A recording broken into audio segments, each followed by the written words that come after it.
Hello ladies, gentlemen and JDs and gentlemen.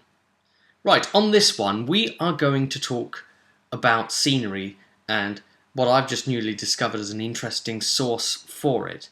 Aquarium type fish shop, tank, decor, stroke accessories.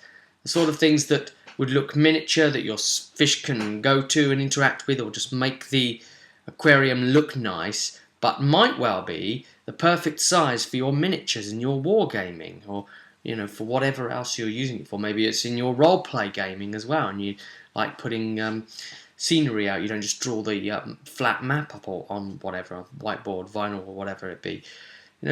I found that for like Warhammer size things, usually obviously you have to pay a lot of money for like a plastic piece, and then you've got to assemble it and glue it all together, and then paint it and worry about all of that. Whereas a lot of the stuff that comes from these shops is pre-made, pre-done for you. And I mean, if you're like us and you like a whole breadth of games, you use it for the roleplay, you use it maybe for Malifaux, use it for Necromunda, for Mordheim, and anything else you could just lay into.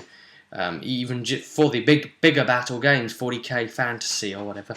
But some of them really just like with little small doorways and things that you could fit sort of skirmish type based models through, then this is a perfect source for you perhaps, and I would suggest you look into it if you haven't already thought about it previously. Now I've just picked one up. Here's the label that came with it. Aqua One ornaments, accessories. I mean, it doesn't really lend itself to wargaming, does it? But hey, there we go. It cost me $11.25, and it is ornamental ruins. So we'll take a look at that. There we go. Ornamental ruins. Now, double entranceway there, two entranceways front, hole in the roof, but no access to that from behind. I guess it would be cool to rig something up behind there, but it's all very well and good, but then we've got this weird plastic flower looking thing, which obviously they like in fish tanks, so I don't know what I'll do with that. I may end up yanking that out or painting that over as something better or something. What would you do with that, guys? There's a good question for you, this plastic thing here. But yeah, this is exactly as it came, as purchased, You can see it's had a decent little dry brush and a few aging and weathering techniques there to show like moss and stuff. All of that green you see on there is just green paint. It's just been, there's no flock there, there's no texture flock. But obviously it is dry brushed onto you can see it's ruins, it's it's uneven brick. It's quite nice in that respect, isn't it? But there was a huge disadvantage, because obviously these are made to go in a fish tank and go up at the back of a tank like that, right?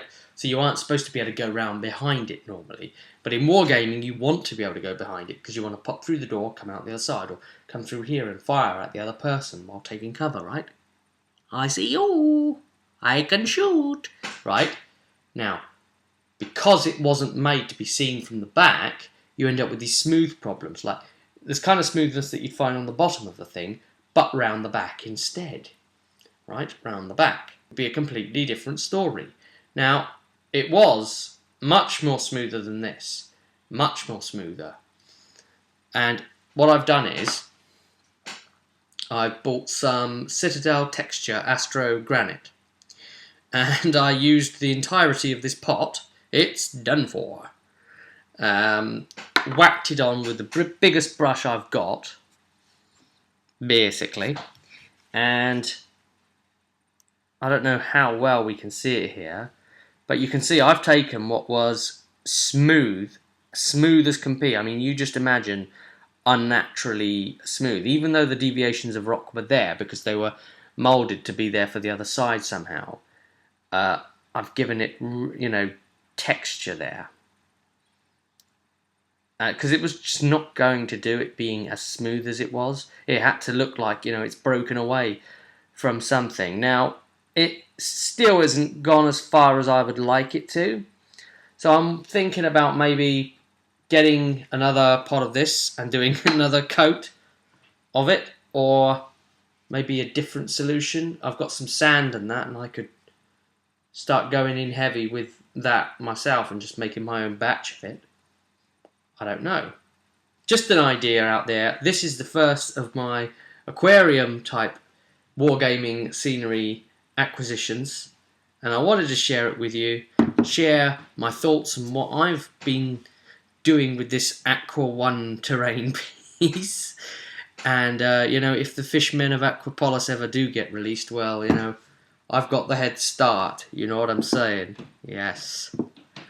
Let me know in reply videos any scenery for aquariums you pick up as well, and let me know where you got it from.